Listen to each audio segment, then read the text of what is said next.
कर दिए ना काम कर। नमस्कार, हम संतोष कुमार गुप्ता आई जुड़ शीतल छठ और समस्त मिथिलांचलवासी के जुड़ शीतल के बहुत बहुत हार्दिक शुभकामनाएं। और भोरे भोरे घूमत फिरत हम गाछी में आबि गेल छी।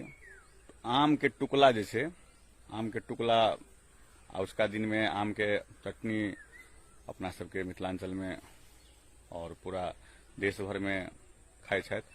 आ ओना एहि बेर आम तो कतौ देखे नहीं रहल छियै। गाछ में जैसे आम नहीं मतलब एहि बेर छै। और जैठमन 8 साल जैठमन आम हमरा भेटत और ओठमन नहीं मिलल। एकटा गाछ में जे अहाँ के हमरा आम जे छै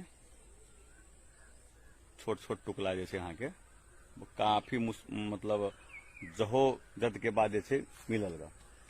आब ई तऽ छै तऽ बड़ छोट जे अगर चटनी जैसे अहाँ के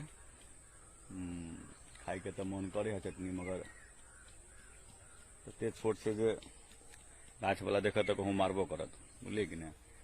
तो हम बड़का गाछ में ओना जाइ छी जे कतौ मिल जात टुकला तो बीछ लेब। आ धिया पुता में बड़ आम गाछी में हम सब बिछने छी। आ ओइ के छील के जे बनावे छले